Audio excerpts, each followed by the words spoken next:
Ó, Paulo fez isso para o bem deles, né? Para que, além de eles serem uma bênção, usados nos dons espirituais, né? Para que eles atingissem também a maturidade espiritual, né? Já pensou? Vamos imaginar assim, como se fosse hoje em dia, né? O que estava acontecendo lá em Coríntios? Era simplesmente assim, por exemplo, uma pessoa estava falando em línguas na igreja, aí chegava em casa, era falando mal dos irmãos, era criticando o pastor, com confusão com os filhos, com a mãe, com o pai, com os ticos, com a família todinha, mal-humorado, briguento. Era uma pessoa que não sabia lidar com as situações de uma forma cristã, de uma forma sábia, entende? Então, era exatamente isso. Era usado com os dons, mas não tinha maturidade, né? Então, Deus, ele tem nos dado dons, ele tem nos dado ministérios espirituais, talentos, né? Só que isso não é garantia de maturidade espiritual, tá certo? E é muito importante a gente entender isso, que a maturidade espiritual é algo que nós devemos buscar também, junto com os dons, né? E essa maturidade, ela só pode ser alcançada com aqueles 4 pontos que eu falei lá, tá certo? Vamos relembrar. Primeiro de tudo, envolvimento, né, com a igreja, integração nas atividades da igreja, momentos de oração, meditação na palavra de Deus e o 4º ponto, obediência à vontade de Deus, fazer a vontade de Deus. Esse é o caminho para atingir a maturidade espiritual. E não existe atalho, viu? Não tem outra forma, não. Só tem esse caminho para ser maduro espiritualmente. Tá certo? Então, olha, um dom, para ele ser bem aproveitado, ele tem que estar acompanhado das virtudes lá do fruto do Espírito. Lembra que a gente falou na outra aula? Para um dom ser aproveitado o máximo possível, tem que vir junto às virtudes do fruto do Espírito, certo? E um cristão maduro é até uma demonstração de maturidade.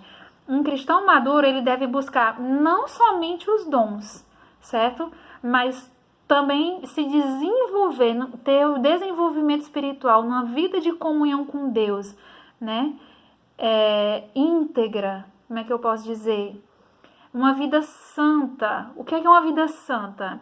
É uma vida longe do pecado. É pertinho de Deus e longe do pecado, certo? Então, um crente maduro, ele deve desejar isso para ser uma bênção. Do mesmo jeito que a gente viu lá que Jesus Cristo era uma bênção tanto para as pessoas que estavam ao redor dele, quanto agradava a Deus.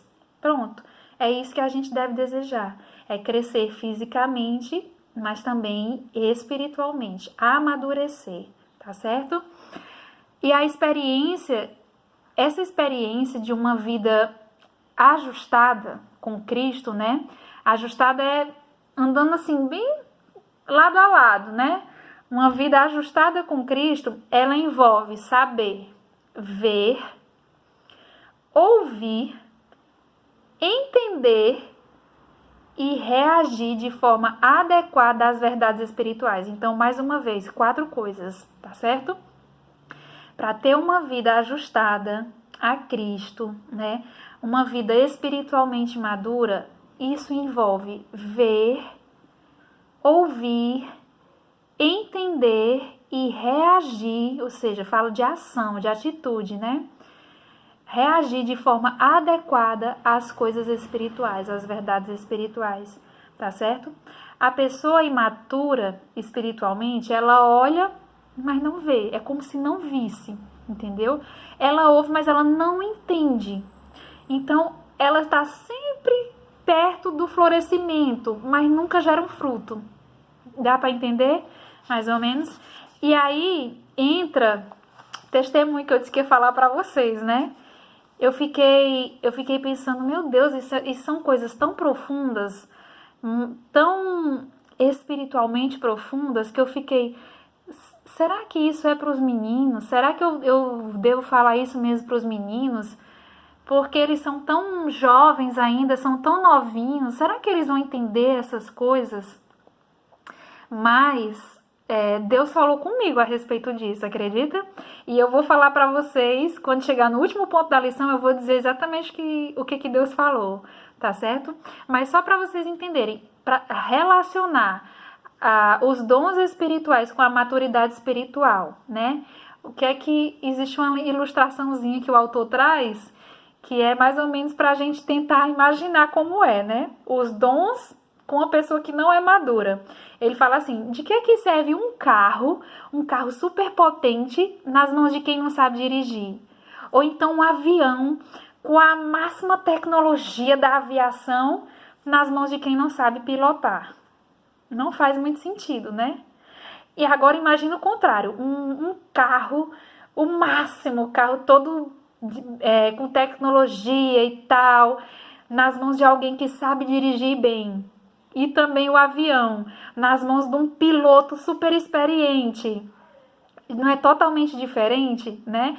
O uso daquilo vai ser muito melhor, muito mais proveitoso nas mãos de quem tem experiência, de quem já sabe, né?